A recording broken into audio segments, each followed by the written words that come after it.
The Proverbs of Solomon, son of David, king of Israel. To know wisdom and instruction, to understand words of insight, to receive instruction in wise dealing, in righteousness, justice, and equity, to give prudence to the simple, knowledge and discretion to the youth. Let the wise hear and increase in learning, and the one who understands obtain guidance, to understand a proverb and a saying, the words of the wise and their riddles.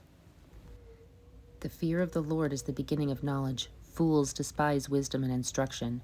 Hear, my son, your father's instructions, and forsake not your mother's teachings, for they are graceful garland for your head, and pendants for your neck. My son, if sinners entice you, do not consent.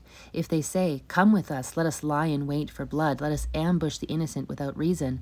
Like Sheol, let us swallow them alive and whole, like those who go down to the pit. We shall find all precious goods. We shall fill our houses with plunder. Throw in your lot among us. We will all have one purse. My son, do not walk in the way with them. Hold back your foot from their paths, for their feet run to evil, and they make haste to shed blood. For in vain is a net spread in the sight of any bird, but these men lie in wait for their own blood. They set an ambush for their own lives. Such are the ways of everyone who is greedy for unjust gain. It takes away the life of its possessors. Wisdom cries aloud in the street. In the markets she raises her voice. At the head of the noisy streets she cries out. At the entrance of the city gates she speaks. How long, O simple ones, will you love being simple? How long will scoffers delight in their scoffing and fools hate knowledge? If you turn at my reproof, behold, I will pour out my spirit to you. I will make my words known to you, because I have called you and you refused to listen. Have stretched out my hand, and no one has heeded, because you have ignored all my counsel and would have none of my reproof. I will laugh at your calamity. I will mock when terror strikes you like a storm, and your calamity comes like a whirlwind, when distress and anguish come upon you. They will call upon me, but I will not answer. They will seek me diligently, but will not find me, because they hated knowledge and did not choose the fear of the Lord, would have none of my counsel, and despised all my reproof. Therefore they shall eat the fruit of their way and have their fill in their own devices.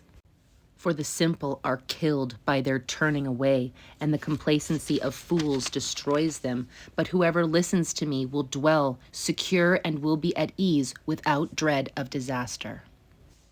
My son, if you receive my words and treasure up my commandments with you, making your ear attentive to wisdom and inclining your heart to understanding, yes, if you call out for insight and raise your voice for understanding, if you seek it like silver and search for it as for hidden treasures, then you will understand the fear of the Lord and find the knowledge of God.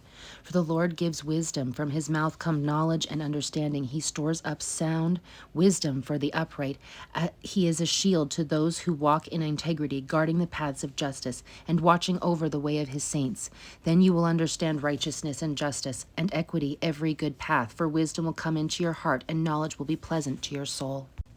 Discretion will watch over you, understanding will guard you, delivering you from the way of evil, from men of perverted speech who forsake the paths of uprightness, to walk in the ways of darkness, who rejoice in doing evil and delight in the perverseness of evil, men whose paths are crooked and who are devious in their ways. So you will be delivered from the forbidden woman, from the adulteress with her smooth words, who forsakes the companion of her youth and forgets the covenant of her God. For the house sinks down to death, and her paths to the departed. None who go to her come back, nor do they regain the paths of life. So you will walk in the way of good and keep to the paths of the righteous. For the upright will inhabit the land, and those with integrity will remain in it. But the wicked will be cut off from the land, and the treacherous will be rooted out of it.